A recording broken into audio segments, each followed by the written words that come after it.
Hey guys, welcome back to a new live stream here. I hope you guys like my intro. I really put it together really nicely. Hope you guys liked it. So yeah, that was like the intro I put out. And yeah, I'm really excited to have that in my intro for my live streams and all that stuff. So yeah, so the topic of the video. Oh, first of all, before I even jump into it. If you guys are new, subscribe to my main channel and my backup channel. I've been saying that for like the past like my streams, but if you guys are new, subscribe to both of them, my main channel and backup channel. So if you guys like that, so there's two topics of the video. There's two topics. First one is Bill Gates and how he has pretty much has said it throughout the years that the biggest thing that is going to kill or like pretty much like the next outbreak that is going to kill is going to be the biggest one, I guess, or not the biggest one, but it's gonna kill a lot of people or supposedly whatever. And so I found this video. This is 2015, guys. 2015. 5 years later, we got, you know what, the COVID-19, that stuff. So this is, it's proof that this was planned. This is already planned, but I can't say anything here on YouTube because then they'll mark you for community guidelines strike for misinformation or like medical misinformation or whatever it's called. I don't know. But here we go. I'm not gonna go through all this. Just watch this. When I was a kid, the disaster we worried about most was a nuclear war. That's why we had a barrel like this down in our basement filled with cans of food and water. When the nuclear attack came, we were supposed to go downstairs, hunker down, and eat out of that barrel. Today, the greatest risk of global catastrophe doesn't look like this. Instead, it looks like this. If anything kills over 10 million people in the next few decades, it's most likely to be a highly infectious virus. And what do you think that is? Rather than a war. Quote unquote, right? Not missiles, but microbes. Now, part of the reason for this is that we have invested a huge amount.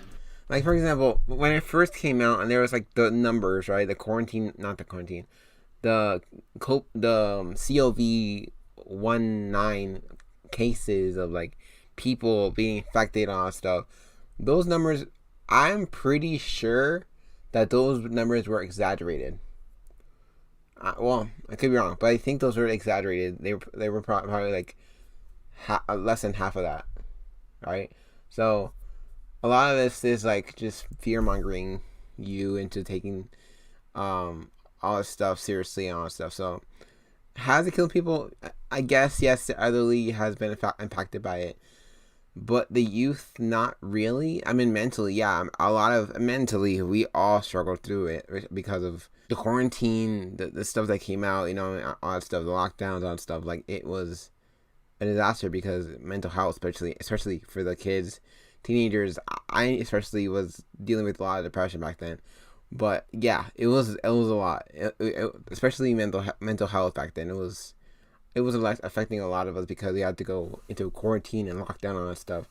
And yeah, back then it was just crazy. But yeah, in nuclear deterrence, but we've actually invested very little in a system to stop an epidemic. We're not ready for the next epidemic. Let's look at Ebola. I'm sure all of you read about it in the newspaper. Lots of tough challenges. I followed it carefully through the case analysis tools we use to track polio eradication. And as you look at what went on, the problem wasn't that there was a system that didn't work well enough. The problem was that we didn't have a system at all. In fact, there are some pretty obvious key missing pieces. We didn't have a group of epidemiologists ready to go who would have gone, seen what the disease was, see how far it had spread, The case reports came in on paper. It was very delayed before they were put online, and they were extremely inaccurate. Sorry, my dog. We didn't have a medical team ready to go. We didn't have a way of preparing people.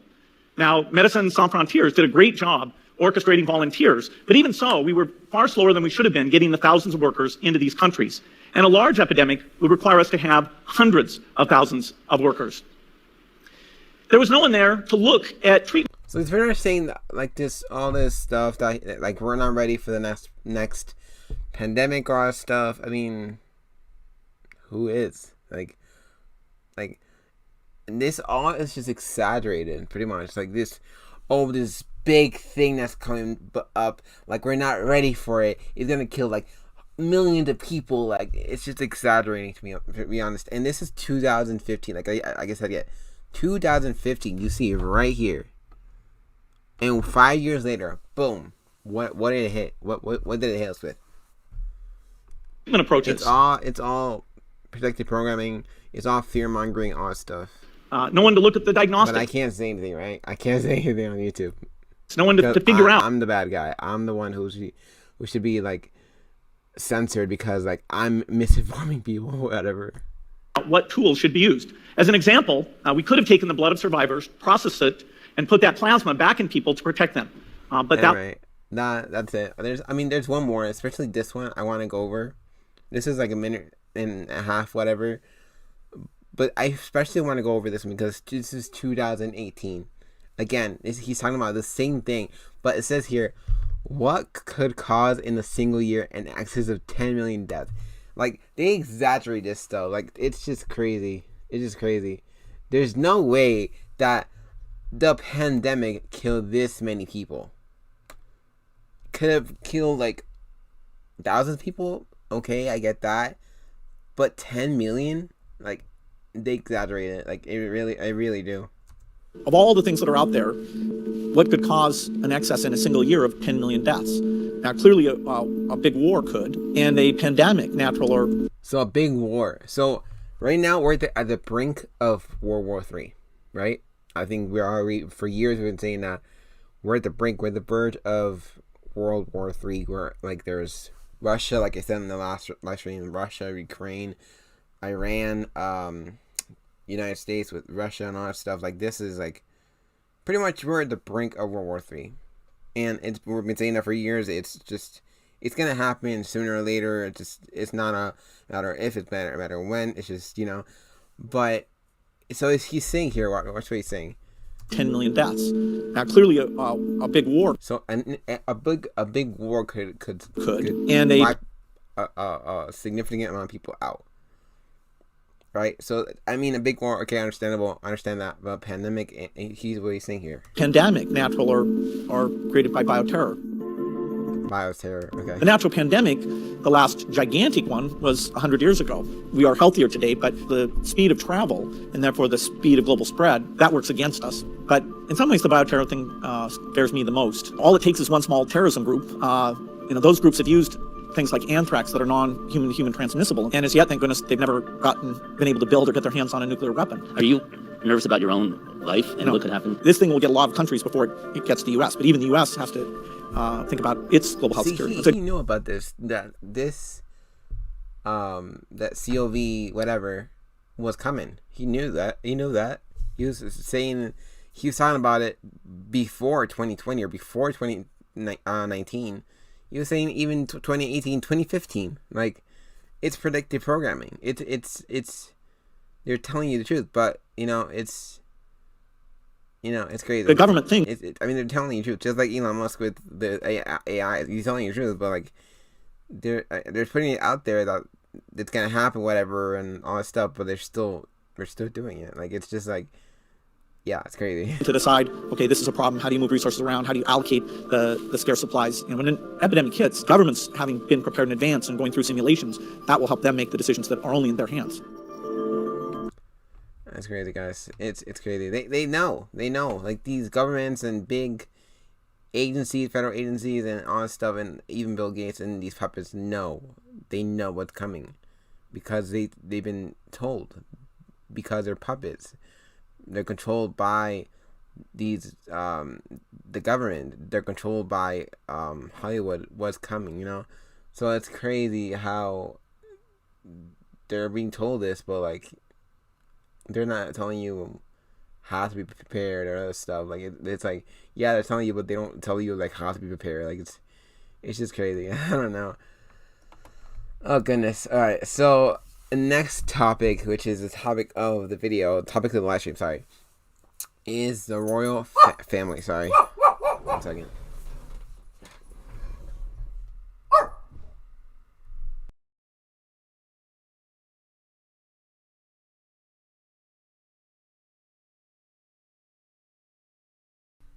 Sorry guys, my dog.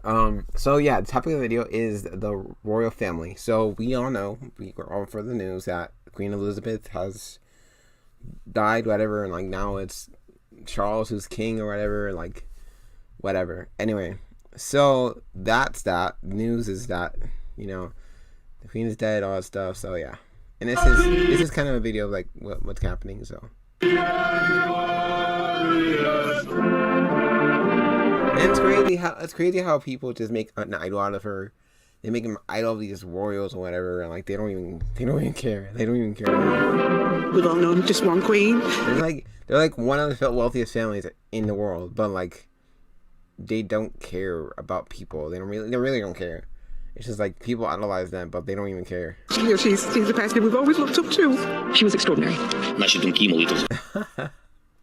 Speaking of the devil, Vladimir Zelensky. I realized just how important she was. Bei uns hier in Deutschland Oh goodness, that's funny. wurde sie bewundert und verehrt. Huge part of my life, my family's life. Her words and presence were a source of comfort, hope, and solace. Such an inspiration. Oh goodness gracious, give me a break. She was evil, dude. She led this country with great reverence and duty and respect and honor, and I just don't know if that'd be another like her. Such an inspiration to all of us. Il mondo sta a noi tenuto. An icon, really, isn't she? Oh goodness. We've all grown up with her. I can't really believe She was an evil witch. She was an evil witch. it, to be honest. She was one of my favorite people in the world. Of course, Justin Trudeau would say that. She had a great life and has a great legacy.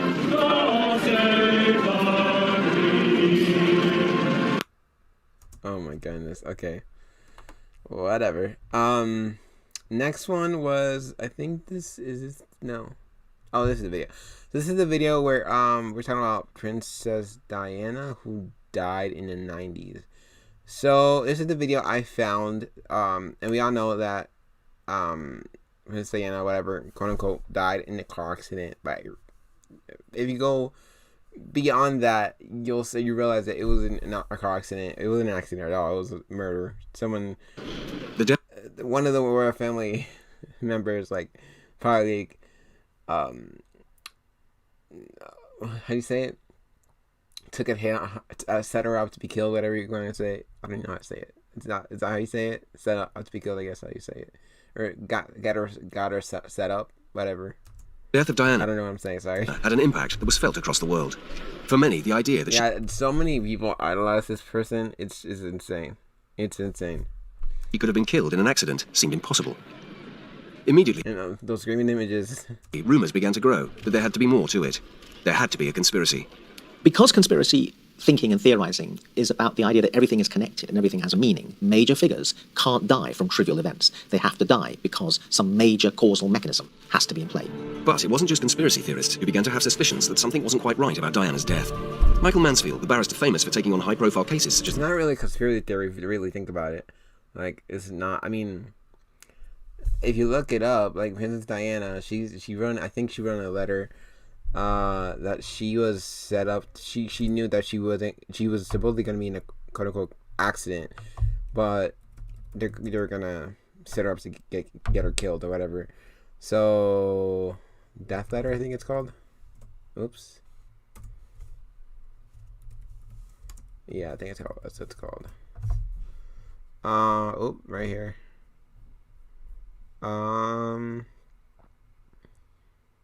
Where is it? Oh my goodness. Whatever. Where? Oh, it's right here. No. Where's the letter? No. you can't really read it, but yeah, it's conspiracy theories surrounding tragic death of a incident. A conspiracy theory that like they always call it conspiracy theories. They're not really conspiracy theories. Actually, looking into it. Anyway, yeah, it's a letter she wrote, and then I don't know. I think in that letter she said that she knew that she was gonna be set up to be killed or something like that. I think it's this one. I don't know. Somewhere here you can't really read it. It's like for me like it's like scribble or like chicken scrap. I don't know. You can't really read it for me, but like yeah, that's what she's pretty much said in there. Where was I? Here. The Birmingham Six has reviewed the facts around Diana's death. He believes the inquiry verdict that it was an accident was wrong. I couldn't believe it. In fact, I didn't believe it. I thought, wait a minute, this can't be an accident. How can this be an accident? Others have gone much further. For them, Diana's death was murder. Alan Power is an author who has written extensively on the case. Diana Spencer had very powerful enemies who were able to kill her. So our People's Princess was brutally murdered by these forces to protect their own position. Yeah. And frankly, that's just not acceptable. Yeah, I believe that. The seeds for this conspiracy theory were laid in 1981, when a then unknown 19-year-old Lady Diana Spencer first hit the headlines. I think there was huge pressures then on Prince of Wales, eminently suitable girl he'd known since she was a tot. Within a decade, She was pretty. I feel like she was pretty much forced to marry him. To be honest, because I don't think she wanted to. To be honest, I don't think she wanted to marry him. But I don't know. I feel like either her parents like forced him on her or whatever. I feel like they were even like I feel like I had the impression she was forced to marry him because whatever. the shy teenager had grown into her role as wife of the future King of England and had become a confident, independent woman. A woman who many believe was now railing against the firm and becoming a danger to the British monarchy. She was by far and away the most famous royal person. Yeah, I really don't think she was like she really wanted to be queen, and she broke pretty much all the rules that they set up for her to follow. She pretty much broke all of them, and she's like, "No, I'm not gonna follow them. I'm just gonna do myself. I'm just gonna do whatever I want, do whatever I have to do, or On the planet and straddle Because they were pretty much like putting strings on her like a puppet or whatever. She's like, "No, I'm not gonna do that." the planet alongside people like JFK, Marilyn Monroe, and Princess Grace of Monaco. She produced a great change in that the remoteness and aloofness before she came along from the royal family then became penetrated by her greater humanity, and she let us in to that world. And she was a different face of the royal family, and maybe a more modern face. But it was a modern face that was prepared to break all the old rules. Just how far Diana was prepared to push against the royal family was demonstrated in early 1991, just 10 years after her marriage, when a package of cassette tapes landed on Andrew Morton's desk. On them was Diana's voice, and the revelation she made blew the royal family apart. To learn about her eating disorders, to learn about her suicide attempts, to learn about this woman called Camilla Parker Bowles that nobody had ever heard of, was just overwhelming. Diana's marriage to Prince Charles ended in divorce in July 1996, and she officially left the firm. But far from fading into the background, she became a bigger star than ever. A woman not just in the news, but making the news. One of the things was the landmines campaign that she spearheaded in a way by actually going to places where others feared to physically tread. In January 1997, 8 months before her death, Diana made a highly publicised visit to Angola, calling for an international ban on landmines. For many, she was a fearless hero, but for some in the establishment, this was evidence of a princess out of control, a political royal acting on a world stage. Diana had become a threat because of her political activities. Yeah, like I said, like people wanted to put strings on her so she can be a puppet for the upper people, like the elite. But she didn't want to. She was breaking all the rules, and that's what infuriated like pretty much the higher ups, and like that. I'm pretty sure that's why they set her out to be killed. Sorry. Got herself involved in things which I have no doubt at all upset the establishment. That's what I'm saying. If you think deep, if you go deep into this, like this is not an accident for sure. Like and even says in the next, I think the next video over, or not this one. Sorry. There's a video that says that she was actually alive in the car, and they took her out of the car, and because she was still alive. I think she was a little bit injured, but she was alive. But then they took her into the ambulance, and she was still alive.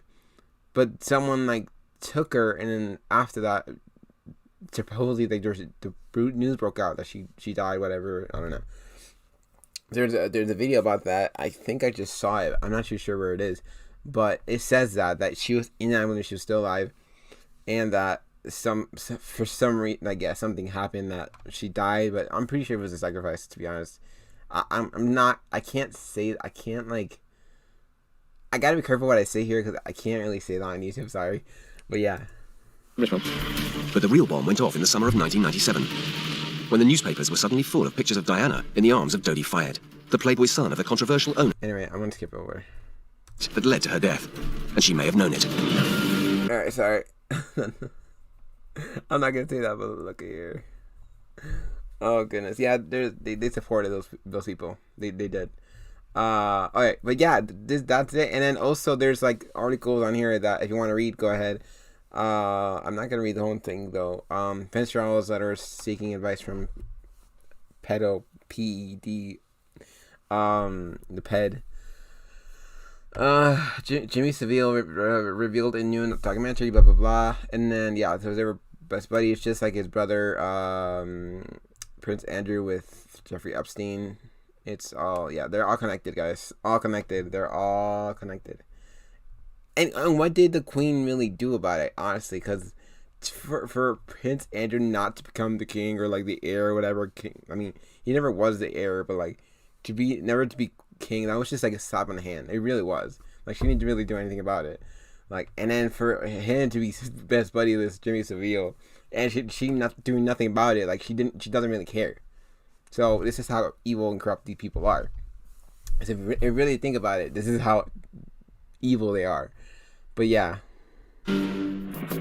that's crazy. Hi, Coach. Oh goodness. Mofall here. Follow me, because quiet. Shut up. Yeah. Anyway, that's crazy, guys. And even Meghan Markle, like, who just uses Prince Harry, just uses him and like just for publicity and just for stardom and money, and like that's how these people are. That's how these people are.